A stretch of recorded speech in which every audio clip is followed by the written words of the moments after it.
자, 님의 침묵입니다. 님의 침묵. 자, 가장 중요한 거, 자, 님의 침묵과 그 다음에 우리가 초원과 우리가 비교를 한다면 대표적인 건 뭐냐? 뭐 많은 비교들이 있겠죠. 초원 같은 경우는 전통적이고, 자, 님의 침묵에서는 그냥 이별의 정한 정도만 볼 수 있는데, 그래도 마지막에 태도가 너무 달라요. 그러니까 초원 같은 경우에는 되게 절망적으로 마무리하지만, 자, 여기서는 재회 확신이 있습니다.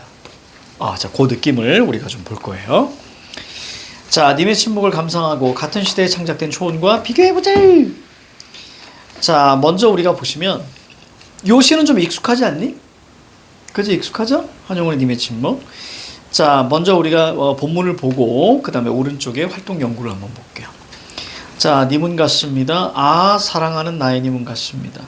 자, 님 동그라미 잡아주시고요. 자, 님은 이제 그리움의 대상이고요. 자, 같습니다. 이별을 나타냅니다. 영탄적 표현 감탄사. 그쵸? 감탄사. 자, 여기는 감탄사가 있었는데, 자, 앞에는 감탄사가 없습니다. 그쵸? 자, 자, 이건 영탄적이고요. 사랑하는 나의 님은, 자, 같습니다. 님은 같습니다. 사랑하는 나의 님은 같습니다. 라고 했을 때 거기에 우리가 시어 반복, 식구 반복 이렇게 보일 거예요. 그렇죠? 시어 반복, 식구 반복. 푸른 산빛을 깨치고 푸른 V표 잡으세요. 둘 다 공통점은 색채입니다. 붉은 해는 서산마루에 걸렸다. 자, 이것과 푸른 산빛. 푸른색은 자, V표 잡고요. 자, 푸른색은 늘 뭘 나타내는 거야? 사실은 희망을 좀 나타내는 거야. 희망이 깨지고. 자, 단풍나무숲. 자, 이거는 좌절 절망이라고 되어 있죠. 자, 그리고 거기 단풍나무에서 뭘 잡아줘야 되냐면 거기다 적어보세요. 쇠락의 계절.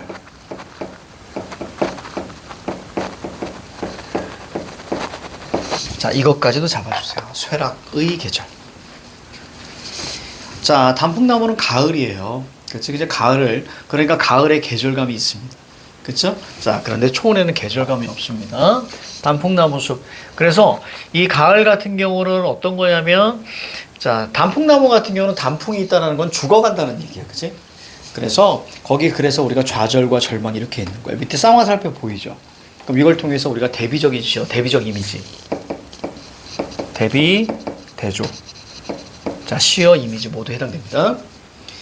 단풍나무 숲을 향하여 난 작은 길을 걸어서 차마 떨칠 수 없었는데도 불구하고 떨치고 갔습니다. 자, 이런 얘기예요. 그러니까 차마 뒤에는 원래 뭐가 있어야 돼요? 부정어와 호응해야 됩니다. 이해가죠? 근데 이건 시적 허용인 거예요. 그러니까 거기에 참어라고 되어 있잖아요. 이 참어가 사실은 차마예요. 차마. 자, 이 녀석은 원래 뭐예요? 부정어와 호응해야 됩니다. 자, 그런데 부정어와 호응하지 않았죠? 그래서 이것은 시적 허용으로 보셔도 돼요.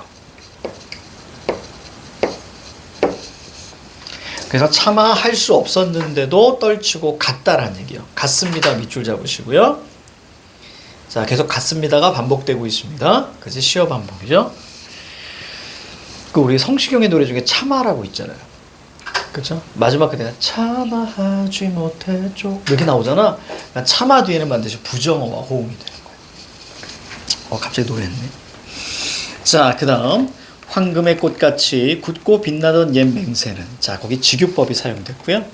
자, 거기서 황금의 꽃이라고 그랬어요. 그러니까 되게 고귀한 거죠. 그렇죠? 자, 빛나던 옛 맹세 동그라미 뭐가 됐어요? 티끌이 됐네요. 차디찬 V표 잡으시고요. 자, 티끌 세모. 여기도 대조 대비가 나옵니다. 그래서 자, 이 약속은 자, 티끌이 되어서, 여기서 티끌이 되어서 한숨의 미풍, 아주 약하게 부는 바람. 우리가 저기 선풍기에 보면 미풍이라고 있잖아요. 그죠? wind가 아니고 breeze.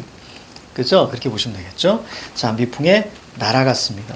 그러니까 난 당신만을 영원히 사랑할 거예요. 당신을 사랑합니다. 그 약속이 그냥 이별하면 그냥 부질없이 되는 거죠. 자, 그 다음 오른쪽에다 허무감이라고 적어봐.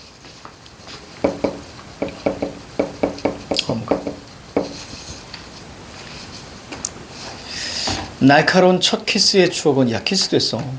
키스의 추억은 나의 운명의 지침을 자 돌려놓고, 이 지침이라는 것은 여러분들 운명의 채점. 보통 이제 여기서는 이렇게 표현되어 있죠. 뭐 인도하여 주는 준칙 이렇게 되어 있는데 보통 이제 예전에 나침반 이렇게 많이 이야기했거든요. 지침이라는 건 나침반. 그래서 이렇게만 이해하세요. 운명을 돌려놓고 뒷걸음쳐서 사라져 갔습니다. 됐지? 여기까지가 바로 기입니다. 어떤 얘기예요? 이별 얘기예요. 이별에만 세모 딱 잡아주시면 돼요. 그러면 뒤에 뭐 나와야 돼? 이제 이 상황에 대한 반응이 나오겠죠. 정서적 반응이.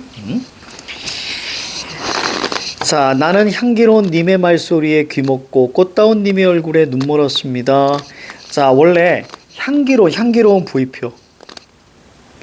자, 님의 말소리에 귀를 먹었대요. 자, 님의 목소리가 자 향기로우면 더 들어야 되잖아요. 근데 귀를 먹어버리네. 자, 꽃미남인가 봐. 꽃다운 님의 얼굴에 계속 봐야 되는데 얼마나 눈부시면 눈이 벌어요. 그렇죠? 따라서 이것은 두 가지만 기억하시면 돼요. 자, 님에 대한 절대성인 거예요. 그지? 절대적 사랑과 그 다음에 역설, 그 다음에 대꾸. 문장 구조가 비슷하죠? 자, 사랑도 사람의 일이라 만날 때 미리 떠날 것을 염려하고 경계하지 아니한 것은 아니지만 자, 밑줄 아니한 것은 아니지만 근데 갑자기 아까 은수가 얘기했는데 선생님이 저기 뭐 커피 사준다고 하지 않았나? 너희 아니었나 보다. 그 꿈인가? 잘 모르겠네. 자, 나중에 한번 사드릴게요. 자, 그 다음 보겠습니다. 자, 사랑도 사람이 하는 일이라 만날 때 미리 떠날 것을 염려하고 경계하지 아니한 것은 아니지만 이중부정이죠. 그럼 약분이 되죠. 그러니까 무슨 얘기야? 만날 때 자, 뭐 미리 떠날 것, 만날 때 미리 자 떠날 것 밑에 이별이라고 써봐. 떠날 것 세모치고 이별. 즉 만날 때 이별을 걱정하고 조심했지만 이런 얘기겠지? 그죠? 만날 때 이별을 생각했지만 이별 세모, 이별은 뜻밖의 일이 되고 놀란 가슴은 새로운 슬픔. 자, 슬픔에다가 우리가 세모 잡으세요. 슬픔에 터집니다. 가로 묶어. 자, 놀란 가슴은 새로운 슬픔에 터집니다. 가로 묶으시고요. 자, 보세요. 자, 놀라움은 터진대요. 놀란 가슴은 터진대요. 자, 추상적 관념의 구체화.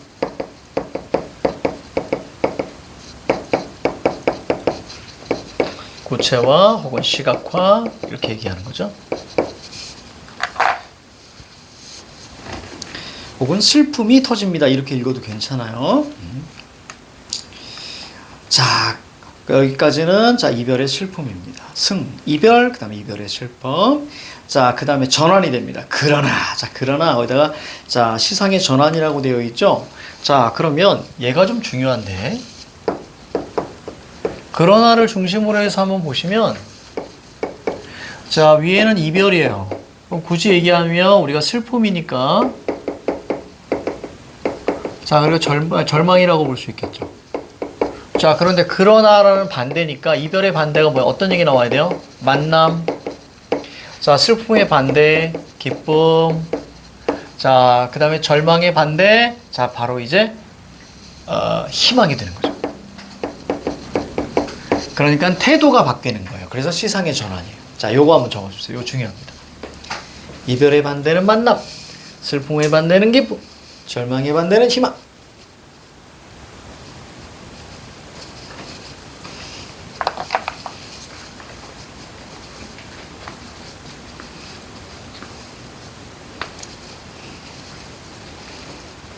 눈 안 좋니? 은수?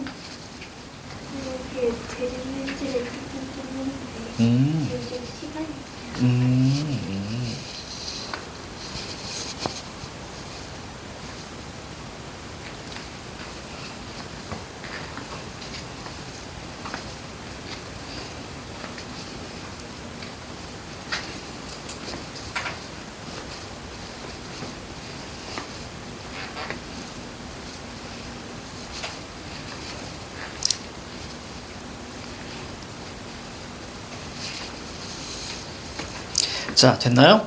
자, 그 다음에 그러나 이별을 쓸데없는 눈물의 원천을 만들고 마는 것은 즉 이별했다고 우는 것은 이런 얘기예요. 그렇죠? 자, 이별 세모, 눈물 세모. 스스로 사랑을 깨뜨리는 것인 줄 아는 까닭에 걷잡을 수 없는 자 슬픔 세모 힘을 옮겨서 새 희망 동그라미 정수박이에 들이부었습니다. 자 거기다가 우리가 가로 묶어 보세요. 슬픔의 힘부터 들이부었습니다. 들어부었습니다까지 가로 닫으세요. 이렇게 묶으면 자 이 부분도 바로 뭐가 돼요? 추상적 관념의 구체화가 되는 거예요.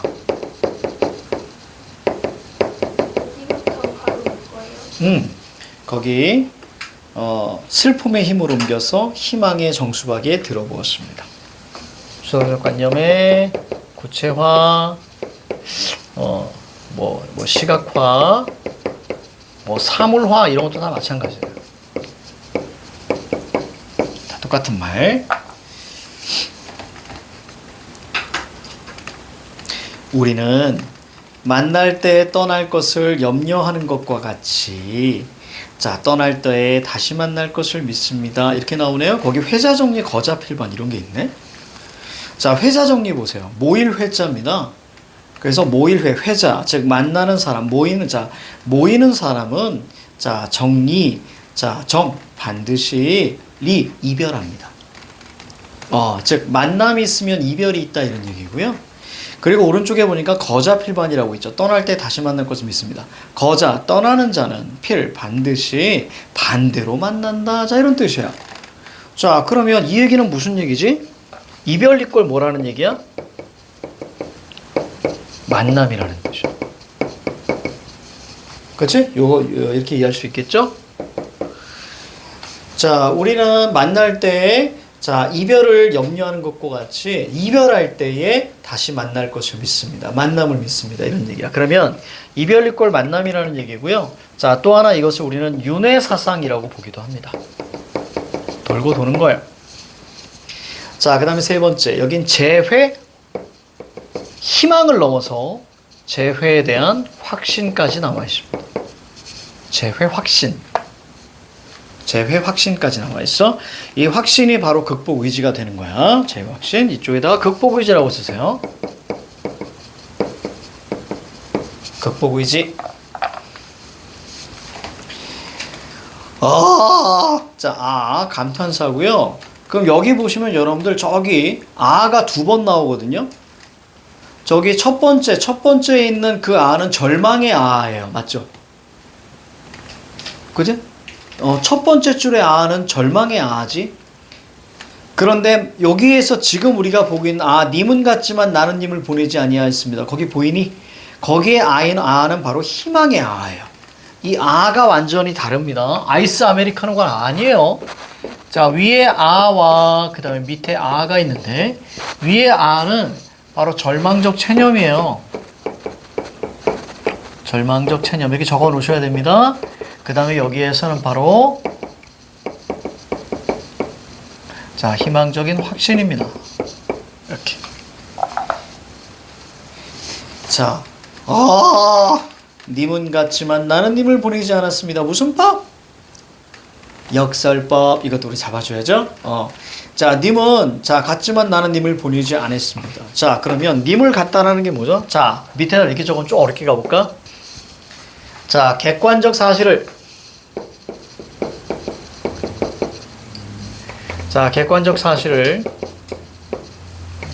자 어떤 주관적 심정으로 극복합니다. 주관적 의지로 극복 이런 뜻이에요. 그러니까 객관적 사실은 이별이잖아요. 자 이별인데 나는 이별하지 않았대요. 자 그냥 후려치면 뭐라고 볼 수 있어요? 그냥 그는 객관적으로는 이별 떠나갔지만 내 마음속에 있어요 이런 얘기야. 그렇죠? 나는 잊지 않을 거예요. 그래서 일본 애니에 보면 이런 표현 되게 많죠. 그의 의지를 이어가자 이런 표현들 되게 많죠. 분명히 떠나갔지만 자 우리 마음속에 함께 있어 뭐 이런 느낌이라고 보시면 돼요. 자 제 곡조를 못 이기는 그리고 여기 우리 역설법입니다. 갔는데 가지 않았다라고 이야기하니까 제 곡조를 못 이기는 사랑의 노래는 자 사랑의 노래 동그라미 님의 침묵을 휩싸고 돕니다. 자 님의 침묵 세모 잡으세요. 이거 이별이죠. 자 그럼 요거 이렇게 이해하세요. 자 여기 님이 있습니다. 자 님이 이렇게 있어요. 자 그리고 계속 돌아요. 이게 불교적인 거거든요. 그래서 여러분들 그거 알아요? 부처님 이렇게 앉아 있잖아요. 그러면 부처님에게 깨달음 얻고 싶은 사람이 와가지고 계속 돌아요. 부처님에게 주위를. 그러다가 부처님이 한 번씩 웃어요.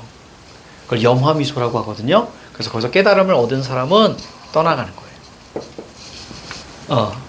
그래서 이 이후로 이제 불교적인 세계에서 탑을 계속 도는 이런 게 이제 여기서 나오게 되는데, 자, 그래서 얘는 지금 침묵하고 있어요. 자, 그럼 거기다가 님의 침묵 세모 쳤죠. 그럼 잘 봐. 이거 이해 잘해야 돼. 님의 침묵. 자, 님의 침묵은 무슨 뜻이냐면 여러분들 이별이라는 뜻이에요. 님의 침묵은 이별이라는 뜻이야. 왜요? 옆에 없으니까 침묵하고 있는 거예요. 알겠지? 이별이라는 뜻이에요. 자, 그러면 자, 사랑의 노래. 이게 사랑의 노래예요. 요거 이해 잘해야 돼. 사랑의 노래. 사랑의 노래를 계속 휩싸고 도는 거예요. 이별을. 언제까지? 님이 침묵하지 않을 때까지. 즉, 이별이 끝날 때까지. 그러니까 나는 뭐 하겠다는 얘기예요. 당신을 영원히 사랑합니다. 그 얘기인 거야. 알겠지? 자, 그래서 님의 침묵을 휩싸고 돕니다. 그래서 밑에 영원한 사랑이라고 눈에 들어올 거예요. 그래서 전체가 네 부분으로 나뉩니다. 기승전결. 그래서 영원한 사랑, 거기다 밑줄 치시고요. 자, 볼게요. 가로 1. 이 작품에서 님은 화자에게 어떤 존재야? 사랑하는 사람이라고 볼 수도 있고요. 구도자죠. 승려는 구도자예요. 그래서 자, 그 다음에 진리 이렇게 볼 수 있고요. 절대자 예전에 이제 부처라고 했거든요. 부처님, 그러니까 절대자일 수도 있고요. 그 다음에 한용우는 독립운동가였죠. 독립운동가였기 때문에 바로 조국 이렇게. 즉 다시 말하면 자, 님을 조국이라고 했을 때 조국이 침묵할. 지금 조국과 이별했다는 얘기야. 그럼 조국과 이별했다는 얘기는 무슨 얘기죠? 일제 강점기를 의미한다라고도 볼 수 있는 거예요. 우리나라 불교는 쌤이 이제 그냥 알기에는 가장 핵심은 조계종으로 알고 있는데, 한용운 이 양반은 천태종이에요. 그래서 결혼을 했어요. 결혼을 했었습니다. 그래서 불교에서 천태종은 결혼을 하더라고요. 하더라고요. 근데 왜 결혼을 못하게 하는지 이해가 안 가요. 난 아무리 생각해도. 그리고 저기 천주교에서도 그 신부님도 결혼 안 하잖아요.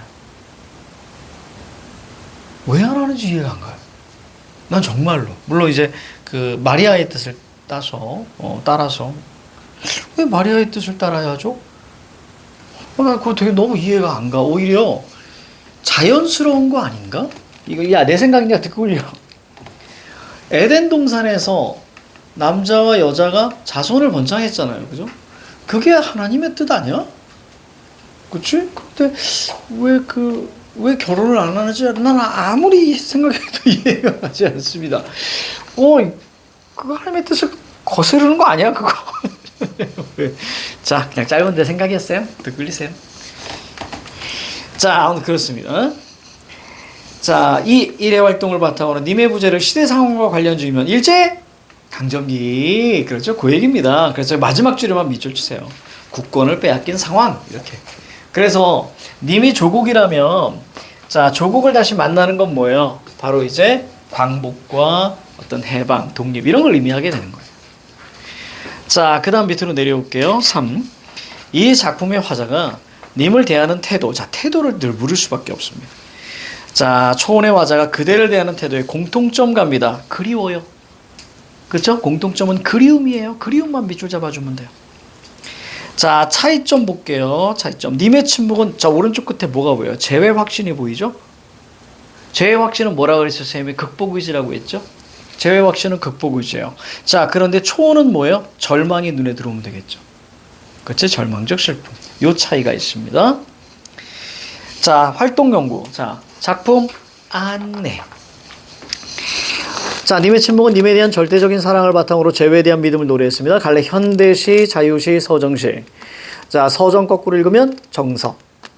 자, 그리고 성격 상징적, 의지적이고요. 주제, 님에 대한, 자, forever love. 자, 특징, 경어체가 사용됐네요. 그쵸? 경어체. 자, 그래서 경어체를 사용해서 화자의 정서. 경어체 밑줄 치고 별표. 높임말입니다. 그래서 보통 이런 경어체를 사실은 여성적 어조라고 해요. 거기다 적으세요. 경어체. 자, 여성적 어조라고 하면서 여기는 섬세함입니다. 예전에 이게 출제를 했었습니다. 자, 섬세함. 그래서 여성적 어조일 때, 즉 화자를 이제 여성이라고 이해했을 때 보통 이제 섬세함이 드러나 있습니다. 자, 다양한 감각적 이미지가 있어요. 거기 V표 친 거 보이죠? 그죠? 푸른, 색채하고 뭐 차디찬 이런 것도 감각이잖아요. 차디찬 티끌. 바로 세 번째 줄에. 그지? 그래서 다양한 감각. 시각과 촉각. 자, 그 다음에, 역설이 있습니다. 역설 뭐가 있었습니까? 밑에 두 번째 줄. 님은 같지만 나는 님을 보내지 아니하였습니다. 이것과 위에 또 하나 있죠? 한 중간에. 한 7번째 줄인가? 나는 향기로운 님의 말소리에 귀먹고 꽃다운 님의 얼굴에 눈 멀었습니다. 그치? 이런 것들을 얘기합니다. 자, 4번 볼게요. 4번. 시간 드립니다. 시작. 4번 시작.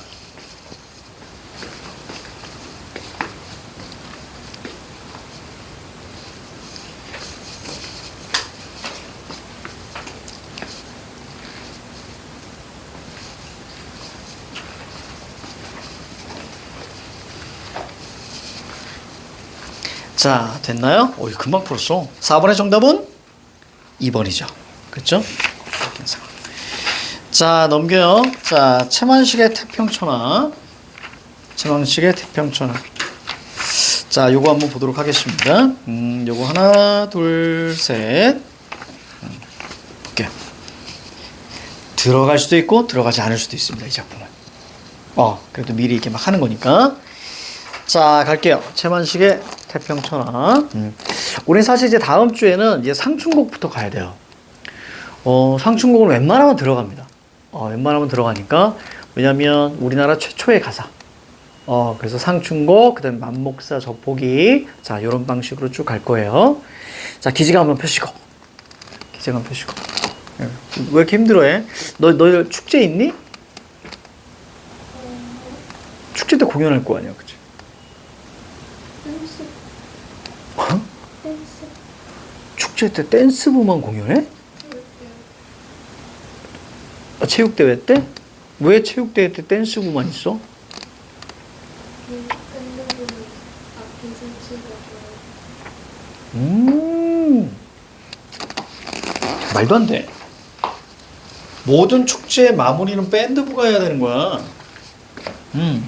사람들 다 열광하게끔 만들어야 돼. 락으로. 그쵸? 너의 보컬이 있을 거 아니야. 그치? 오리 날다 막 이런 거 불러야 돼. 붉은 좀 이제 여자가 막 지를 수 있는, 그치? 오리 날다 막 이런 거 불러서 마무리를 완전히 땀 범벅하게.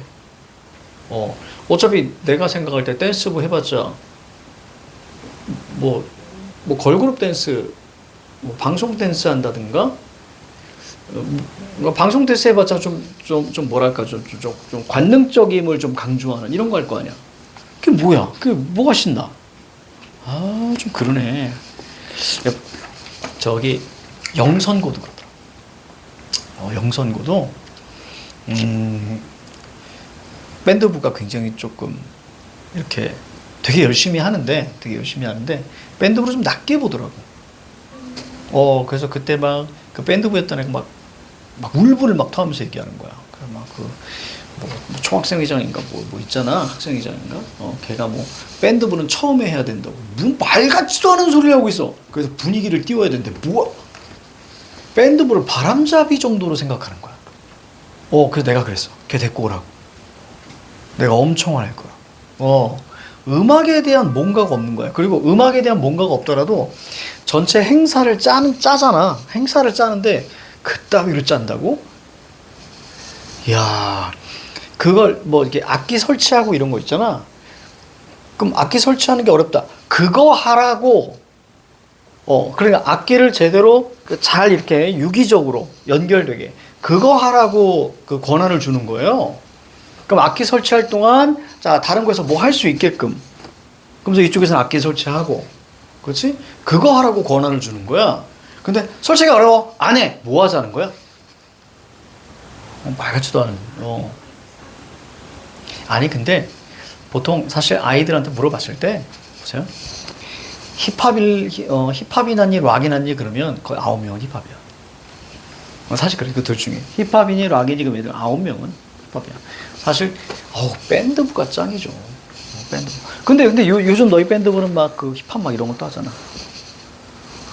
아니면 이런 것도 하지 않아? 저기 댄스부하고 협연 이런 거 안 해? 계획을 하고 있어요. 근데 그건 진짜 쉽지 않을 거야. 그치. 그 걔네가 어떤 댄스를 하느냐가 되게 중요하지.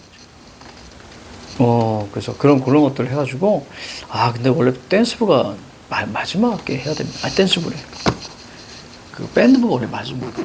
학교 우리 때 염제 뭐 다를 수도 있으니까 우리 때 학교 축제의 꽃은 밴드부입니다. 그래서 그걸 보기 위해서 아이들이 끝까지 있는 거예요. 그 밴드부를 보기 위해서. 우리 때.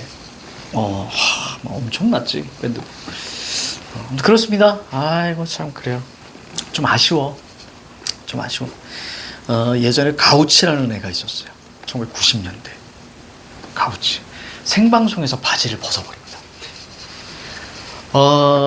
그때 이제 뭐 음악 캠프였는지 잘 모르겠는데, 음악 중심의 음악 캠프였는지 모르겠는데, MBC 그 이제 가수들, 토요일 오후에 가수를 나와서 막 이렇게 순위 막 하고 막 하는 그런 프로그램에서 그 PD가 이런 생각을 하는 거야. 그때 인디밴드가 한참 이렇게 올라올 때, 락이. 그 전까지는 트롯 아니면 발라드였어요. 그 이분법에 되어 있었는데, 그때에 이제 한번 락 붐을 한번 일으켜보자, 라는 거였어요. 그래서, 물론 이제 90년대 초에 이제 힙합, 어떤 힙합이 좀 나왔죠? 힙합이라기엔 뭐 좀 댄스 이렇게 좀 나왔었어요. 그래서 그 사람이 좀 어떤 그 가요 시장이 좀 락도 좀 필요하다. 근데 락이 이제 거의 우리 그때 뭐 락 밴드 해봤자 뭐 강남의 신화위, 뭐 강북의 부활, 그다음에 뭐 송골매 아주 옛날 요런 게 다였기 때문에 그래서 인디 밴드들이 어떤 자리를 마련해줘서 대중으로 이렇게 좀 올라오게끔 했는데 그 가우치 그놈들이 갑자기 생방송 중에 바지를 벗어요. 그게 생방송에 그대로 나왔어요. 나 실시간으로 봤거든요. 나 눈이 이만해졌고요. 그래서 다급한 카메라 감독이 관객들을 비춥니다. 얘네가 바지 벗고 막 뛰어다녔거든. 관객을 비춥니다. 관객들 표정도 어땠는 줄 알아? 그러면서 락에 대한 안 좋은 인식이 완전히 바뀌어버린 거예요. 근데 인디 밴드들은 미친놈들이다. 그래서 락이 완전히 죽어버려요. 그때 락 밴드들 꽤 나왔거든. 완전히 죽어버리면서 그 빈 공간을 누가 치고 들어오냐면 힙합이 정확하게 치고 들어오는 거예요. 그렇게 된 거예요. 너무 아쉽죠. 아직까지도 락이 우리나라에 올라오지 못하죠. 이게 너무 안타까운 거예요. 선생님은 락을 너무 좋아하거든요. 서태지 같은 경우도 사실은 락커였단 말이에요. 우리 힙합으로 알고 있잖아요. 이집 선생님은 서태지가 데뷔하기 전부터 알고 있었어요. 서태지를. 원래 이름이 정연철입니다. 신화위 베이스 치던 놈이에요. 고등학교 중퇴일 거야. 그래서 베이스를 막 우리나라에서 머리가 제일 길었다. 남자. 그래서 얘가 이제 막 결국엔 락 하겠다 그러더니 결국 이 집에서 락적인 느낌이 나오다가 갑자기 3집에서는 완전히 전부 다 락으로 그냥 나왔죠. 그래서 결국 계속 락 하잖아요. 난 락을 좀 좋아하는 편이에요. 개인적으로. 락은 저항과 사랑입니다. 힙합도 저항과 사랑이죠. 근데 요즘 힙합은 너무 짜친다. 한번 얘기했죠? 너무 짜친다고 힙합. 최근에 그 스윙스하고 너 뭐시기야?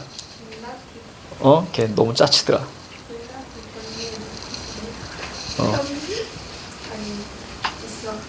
있습니다. 아무튼 그래서 스윙스를 디스하면서 본인이 떠보려고 하는 욕망이 보였어. 그러니까 너무 짜쳐. 힙합, 그건 힙합도 아니고요. 그거는 그냥 너무 짜쳐. 그게 무슨 힙합이야? 걔네들 하는 거 좀 아쉬웠습니다. 자, 나중에 기회 되면 힙합에 대해서 말씀드리겠죠. 아무도 뭐라고 하는데 지네끼리 화나 있어. 자, 자, 태평천하. 자, 채만식 한번 볼게요. 태평천하, 채만식 한번 보겠습니다. 좀 의식 있는 좀 힙합 하는 애들이 좀 많이 좀 나왔으면, 의식 있는. 그런 애들이 좀 나왔으면 좀 멋있게. 좀 카리스마 있고.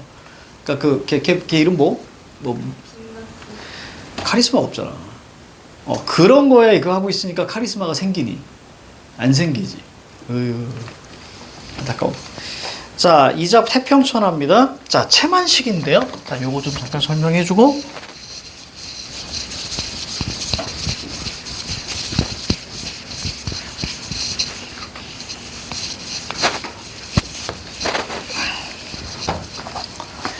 자, 지금 여기 우리가 보시면, 자, 우선 제목은 거기 태평천하. 우리 몇 페이지냐면 여러분들 289페이지인데요. 자, 이거는 들어갈 수도 있고 들어가지 않을 수도 있어요. 반반입니다. 자, 그래서 태평천하 같은 경우 이게 언제를 얘기하냐면 태평천하는 우리가 그냥 쉽게 말하면 유토피아라고 생각하시면 돼요. 살기 아주 좋은 세상. 그치? 자, 그런데 사실은 이 태평천하가 일제강점기예요. 그러니까 일제강점기니까 태평천하 자체가 우리가 어떻게 반어적 제목인 거예요. 자, 여기에서 우리가 주인공이, 자, 뭐가 나오냐면, 주인공이 윤직원 영감인데요. 자, 이 윤직원은, 자, 철저하게 친일파입니다. 그러니까 반민족주의자죠. 그죠? 반민족주의.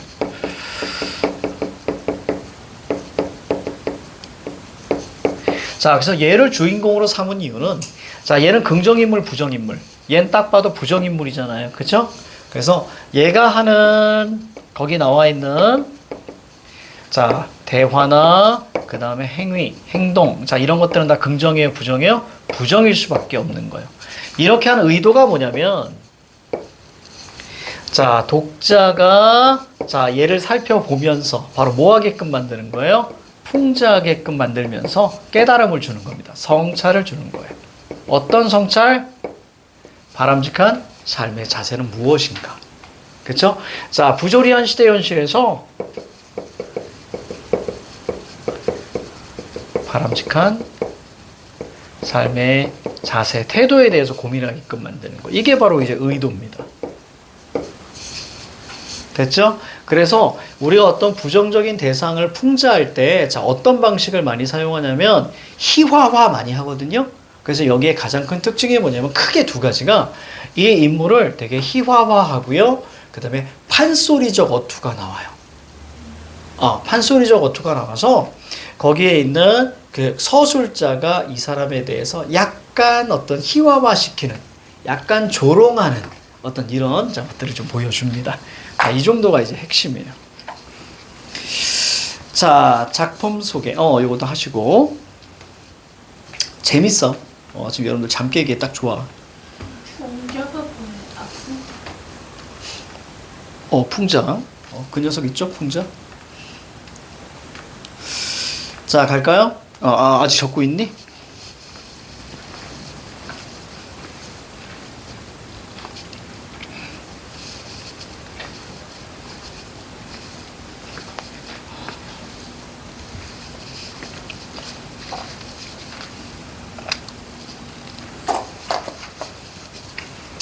됐어요? 자, 거기 봅니다. 이 작품은, 자, 일제강점기셈. 자, 1930년대 경성을 배경으로, 자, 윤중원 영감 동그라미. 가정에서 일어나는 하루 남짓 동안의 사건을 다룬, 자, 풍자 소설 밑줄. 자, 일본의 식민 강제 지배를 고맙게 여기는 등 왜곡된 현실 인식을 지니고 있는, 즉 역사적 인식이 있어 없어? 없는 거야. 지니고 있는 인물을, 자, 희화화 밑줄. 일제강점기 형식을, 자, 풍자 밑줄. 자, 됐습니다. 자, 밑으로 쭉 내려올게요.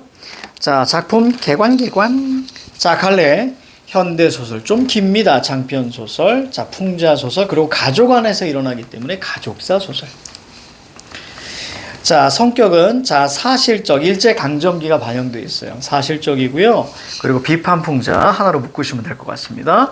자, 배경 1930년대. 자, 어느 서울 대지주의 집, 그러니까 부잣집 정도로 보시면 되겠습니다. 지주는 우리가 땅이 많은 사람이잖아요. 부동산이 많은 사람들.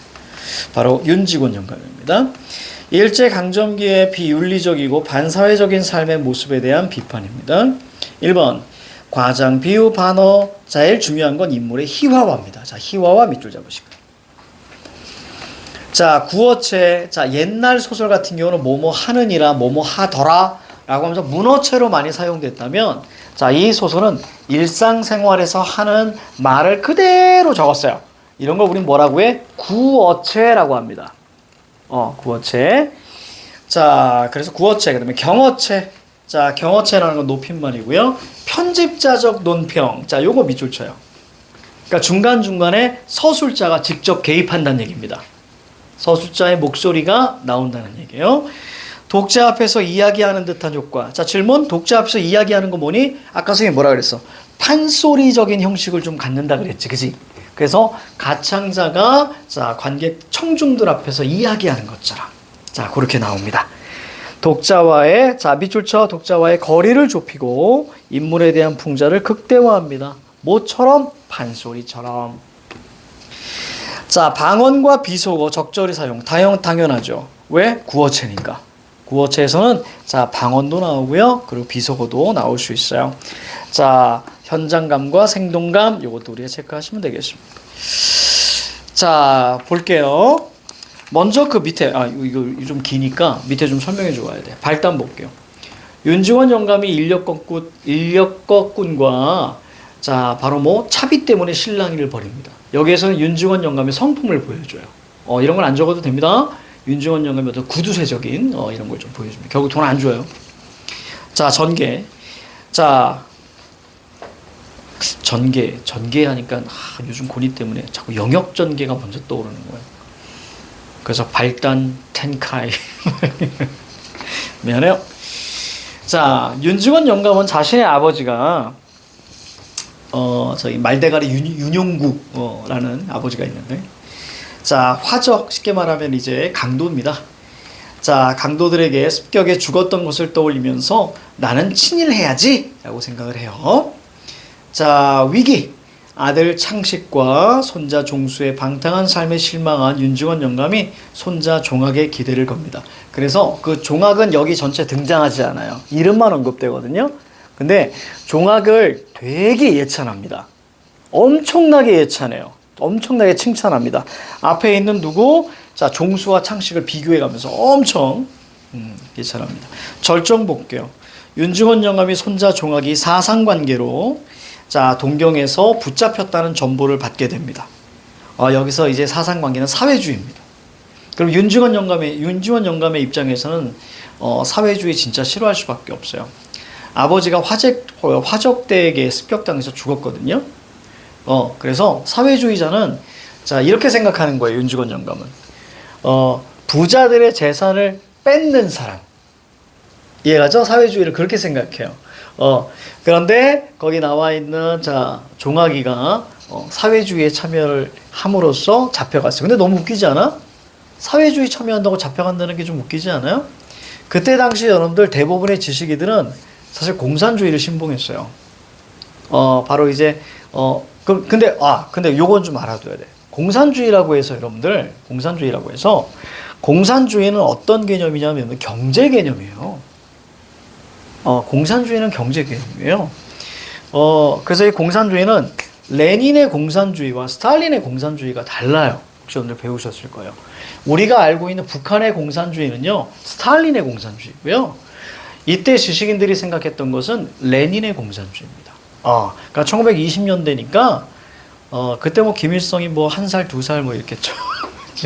그러니까 다른 거예요. 그리고 북한은 스탈린의 진짜 공산주의도 아니에요. 자기네들끼리 이렇게 했기 때문에 또 주체 사상이라고 이야기하죠. 자, 그때 그래서 지식인들은 공산주의에 많이 빠졌었어요. 자, 그러면 자, 질문 던질게요. 그럼 이때 갑자기 사회주의 했다고 잡아간다? 아니죠. 독립운동한 겁니다. 그러니까 이때 당시 독립운동에 자, 두 줄기가 있었어요. 하나는 민족주의 독립운동이고요. 그다음 김구를 중심으로 한. 그다음에 또 하나는 어떤 이제 무장투쟁 독립운동. 근데 그 무장투쟁 독립운동에 사실은 공산주의자들이 좀 많았거든요. 사회주의자들이. 그래서 자 그렇게 되어 있습니다. 그래서 뭐 김원봉을 중심으로라고 얘기하는데 사실 김원봉은 아직도 독립유공자로 되어 있지도 않고요. 안타깝게도. 그리고 김원봉 얘기하고 싶은데 시간이 많이 없어서 아직까지도 이유는 딱 하나예요. 북한으로 넘어갔다고 해서. 해방 후에 넘어갔거든요. 북한으로. 그래서 어떤 김일성이 손을 잡아요. 그래서 이제 그렇게 됐다고 하는데 사실 우리는 그 결과만 보고 김원봉을 뭐라고 하면 안 돼요. 무슨 얘기냐면 김원봉을 중심으로 해서 김원봉에게 배웠던 사람들이 꽤 많아요. 이육사, 홍범도, 김좌진 이런 사람들이 다 김원봉을 중심으로 한 어떤 무장투쟁 군인들이었어요. 이해가지? 우리나라에서 그런 무장투쟁 독립운동을 빼잖아요. 빼면 우리나라 독립운동이 굉장히 초라해져요. 그러니까 김원봉 같은 경우는 우리나라에서 우선 변장에 가장 최고였고요. 여러분들 그 뭐라고 하지? 현상금 있잖아요. 현상금이 가장 높았습니다. 김원봉이. 김원봉 여러분들 가끔 봤어요. 영화에서. 예전에 조승우가 김원봉을 연기하기도 했었고 그리고 이병헌이 또 김원봉을 연기하기도 했었어요. 그런데 북한으로 월북했다라는 거 이유 하나만으로. 그래서 일본이 가장 두려워했던 그 인물이 김원봉이었습니다. 그래서 김원봉이 중국 사람들도 김원봉을 되게 존경할 정도로. 그래서 중국에서 자금을 엄청나게 대주고 그랬어요. 그래서 김원봉은 우리가 독립운동을 하는 게 중요하지. 왜? 출신이 양반이야. 그때도 막 이런 거 있었거든요. 양반 출신, 평민 출신 이거 가지고 막 그 안에서 싸우고 그랬어요. 그런 어떤 상하 관계나 아니면 이념 이게 뭐가 중요하니? 그래서 우리는 하나로 묶어야 된다. 라고 했던 사람인데 그래요. 나온 김에 쌤이 30초만 얘기할게요. 갑자기 또 화가 막 치밀어 오릅니다. 왜 월북했는가가 중요해. 난 충분히 이해합니다. 왜냐면 자 해방이 됐잖아요. 해방이 되고 그 다음에 해방 8월 15일이 돼서 오지 않았어요. 한참 후에 들어왔어요. 아무런 축하도 받지 못했어요. 백성들은 몰라요. 모릅니다. 김구도 몰랐고요. 잘 몰라요, 백성들은. 근데 독립운동을 한 적도 없는 이승만의 목소리만 듣고 이승만은 하와이 깡패 출신이에요. 그게 진짜 나쁜 놈이에요. 나중에 선생님 말씀드릴게요. 무슨 국부야. 자국민을 죽인 게 얼마나 많은데. 그래서 우선 이제 이승만의 목소리, 저는 독립운동하고 있습니다. 임시정부에서 쫓겨나냅니다. 이승만이. 공금횡령도 했고요. 자, 어쨌거나. 자, 그래서 그거에 사람들이 우리를 구원해준 미국. 근데 미국에서 대단하다는 하버드 대학 출신. 그래서 사람들이 전부 다 뿅뿅 간 거예요, 이승만에게. 결국 이승만은 자, 수많은 어떤 정적, 특히 확실하진 않지만 김구 선생을 죽였다는 그 의혹도 받고 있죠. 자, 어쨌거나. 그때 김원봉이 옵니다. 그런데 어떤 일이 펼쳐지냐면 이승만은 자기 지지 기반이 약하잖아요. 그렇잖아요. 미국에서 그냥 있다 왔으니까 자기 지지 기반이 없잖아요. 그냥 미국의 힘인 거예요. 또 미국이 뭐야? 군정이잖아요. 군인들이 와서 정치를 하는 거잖아요. 그래서 신탁 통치를 하는데 그렇다면 이것들을 여기에 지금 혼란스러운 이 나라를 그래도 자신의 어떤 지지 기반으로 삼아서 자 뭔가 안정화라는 말을 하는데 사실은 자기 그 지지 세력을 만들고 싶은 거예요. 그러니까 기존에 있었던 시스템을 그대로 받아들입니다. 그래서 예전에 권력이 있었던 사람들이 친일파들이었잖아. 그래서 반민특위를 없애버리고요. 그러니까 반민족 그 사람들 다 처단해야 되는데 반민특위를 해체하는 거예요. 그리고 친일파들을 그대로 감싸안죠. 그럼 친일파들의 입장에서는 죽을 줄 알았는데 이승만이 자기 살려주네요? 야, 얼마나 좋아. 그러니까 이승만에게 충성을 다해야죠. 그때 아이고야 대표적인 친일파 중에 노덕술이라고 있었습니다. 독립운동가들 고문해서 죽였던 애야. 나중엔 얘가 목사가 되는데요. 그리고 편안하게 지금 살아있나 죽었을 거예요. 노덕술이 있는데 이 노덕술이 내가 알기에는 저기 성북구의 경찰서장보다 조금 더 높은 이걸 하게 됩니다. 자, 김원봉에 대해서 들었을 거 아니에요. 김원봉이 화장실에 갔어요. 화장실에 가서 용물을 보고 있는데 노덕술이 들이닥칩니다. 그래서 김원봉을 거기에서 발가벗겨진 채로 끌고 나와요. 자, 김원봉은 어떤 생각을 했을까? 조국의 독립을 위해서 진짜 정말 엄청난 일들하고 목숨을 걸고 막 중국 다니고 막 이러면서 진짜 정말 현상금이 가장 높고, 그래서 조국 독립을 위해서 아무도 알아주지도 않았는데 그렇게 열심히 했는데 해방이 됐잖아. 그런데 친일파에게 모욕을 당한 거야. 해방된 조국에서. 나는 미칠 것 같아.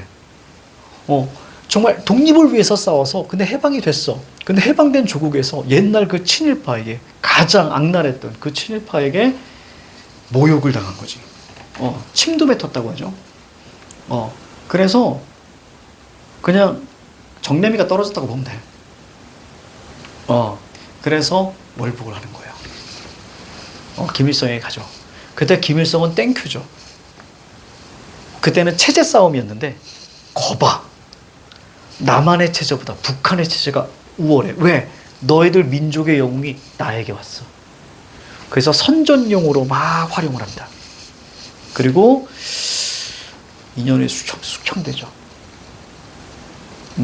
김일성에 의해서 죽습니다. 그러니까 이혼망 당하다가. 그러니까 이 사람의 삶이 너무 슬프지. 그치? 결국 저기서 환영받지 못한.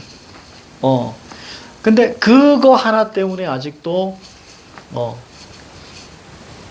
독립, 보통 이제 뭐 유공자라고 보통 얘기한다면 칭호를 못 받고 있어요. 아직부터 좀 바꿔야 된다고 생각을 합니다. 그리고 이제 몇 년 전에는 이게 있었죠. 홍범도 장군이 사실은 빨갱이다라고 해가지고 난리가 난 적이 있었는데, 무슨 말 같지도 않은 소리예요. 그렇죠? 조선 광복군을 만든, 그래서 육군상관학교에 홍범도 장군이 있는데, 얘가 이제 그 어디죠? 공산당에 가입을 해요. 홍범도 장군이. 근데 그걸 가지고 무슨 빨갱이네 막 해가지고, 그게 이제 지난 정권이었어요. 막 홍범도 막 빨갱이네 어쩌네 막 너무 무식한 거예요. 그지? 홍범도는 언제요? 레닌의 공산당이었고요. 그치? 김일성은 뭐예요? 스탈린의 공산당이에요. 이게 다른 거예요. 그치? 홍범도 장군이 여러분들 그 공산당에 들어갈 때는 김일성이 6살인가 7살이었어요. 그러니까 너무 무식한 거예요. 그래서 그런 것들, 역사를 바로 좀 세워야 되지 않을까? 라는 생각이 좀 들어요. 자, 아무튼 그런 것들에 대한 고민들이 여기 좀 나와 있는 거예요. 자, 그 생각 독립운동했다라고 생각하십니다. 앞으로 이제 쭉 보는데 뭐 그런 게 나오면 독립운동했다 이렇게 생각하시면 됩니다. 자, 결말 윤중원 정감이 손자 종학에게 엄청 분노합니다. 앞에서는 최고야 이러다가 마지막 끝날 때는 착착 깎아 죽일 놈 이렇게 하면서 얘기합니다. 자, 잠깐 쉴게요. 자, 그리고 본문으로 들어갑니다. 대표님 전화.